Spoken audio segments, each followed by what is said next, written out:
As usual, it's my baking day today, so I thought of doing this chocolate cake that everybody was requesting, and this is a similar kind of chocolate cake that you can find in restaurants all over Sri Lanka too. And this is a really nice simple recipe that you can try for a birthday cake or even for a function or any other kind of a celebration. So let's start doing this. These are the ingredients: 100-gram dark chocolate, cooking chocolate, or even chocolate melts. Then 100 grams butter, 60 milliliters boiling water. It's still in the microwave, I'll take it when I want.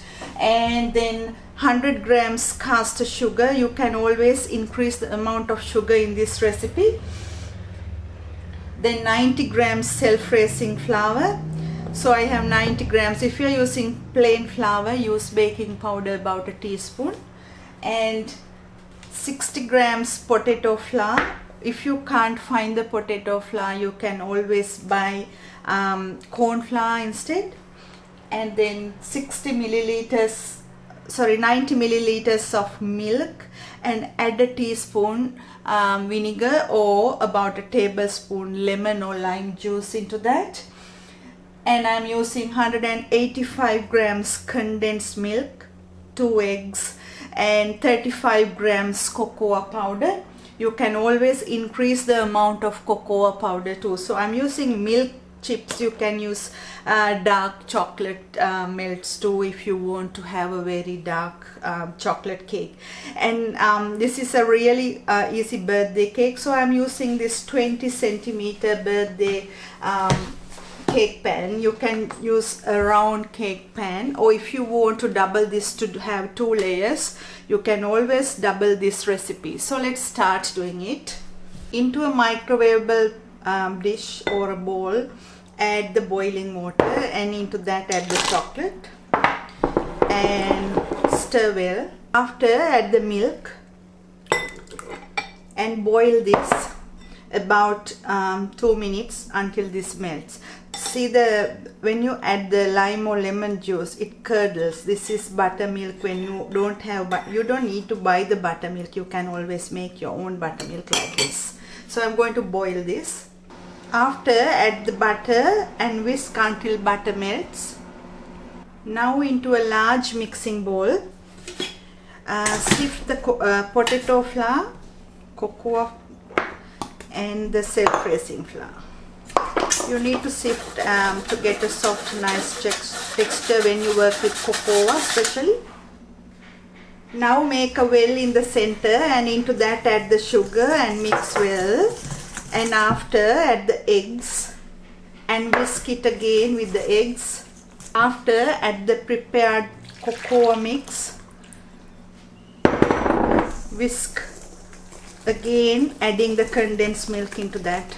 If you like, you can add a bit of vanilla into that. Actually no need because of the chocolate. It melts. So after, add the condensed milk. So I'm using this silicone pan. So into that, make sure that you brush oil or spray oil into that. And after, pour it and bake this on 170 about 1 hour. So the cake is ready, and I took it from the oven and I cut that into 2 slabs because I'm going to decorate that. For that, I'm going to show you how to do a biscuit filling in it. You can use any kind of a chocolate biscuit for this recipe, and I'm using Oreo cookies. So for that, I'm using about 150 grams icing sugar, a tablespoon whipping cream or thickened cream, 100 grams softened butter or room temperature, then about a teaspoon of vanilla and half a slab of cream cheese. So let's start doing it first. Into a mixing bowl, add the cream cheese, and into that add about a tablespoon of whipping cream and about a teaspoon vanilla, and start whisking it until it's nice and smooth. After, reduce the speed and add the butter into there and whisk with the butter. Next, add the icing sugar little by little and mix it until it's nice and creamy. It's ready, so leave half of that for decoration and leave half in the mixing bowl. Into one section, now add the Oreo cookies, the crushed ones, and mix it well. You don't need to crush it very small. Leave it there, it will absorb all the flavors from the cheese, cream cheese, and all the butter and the cream. So put the whole packet in.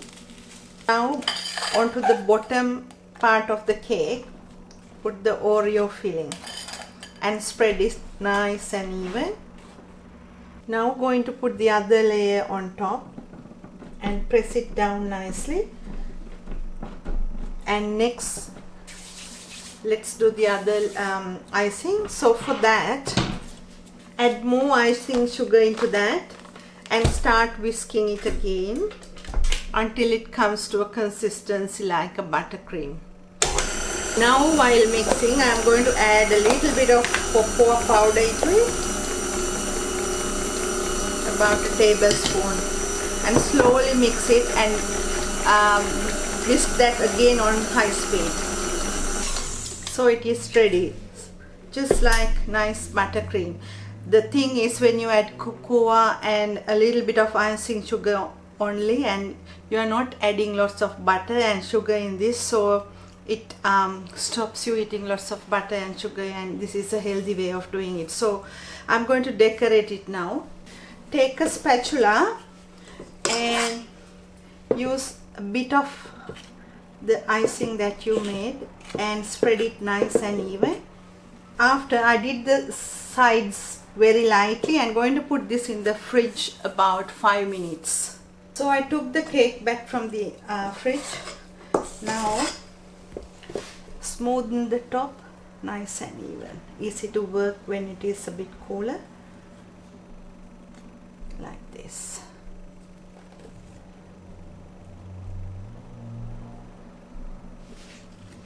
And the sides too. So if you want to smoothen with the design, you can use a spatula like this and slowly draw the design. Slowly take it all over and do the design. So I have a little bit left over, so let's pipe that onto the cake. So to decorate the cake, fill a piping bag and just use any kind of a nozzle that you have and pipe flowers or whatever the way you like to design. The idea of mine is just to give you the correct recipe for this cake. After it looked like this, so if you have more leftovers, you can pipe it around the cake tray or the dish. I'm going to change this onto a plate, so I'm not going to do that now. So I'll put it back in the fridge and I'll show you what to do next. So I left that in the fridge for a while. Now I'm going to do the shell design with the leftover icing. Just whatever you like or whatever the nozzle that you have, just finish it off, then it looks nicer. So if you have any Oreos left, cut them in half and just put in between the buttercream like this. And if you like to write happy birthday in the middle, you can do that, or even you can put a sticker on it. So if you want to get the recipe to do this cake, visit culinarycorner.net, and thank you for watching.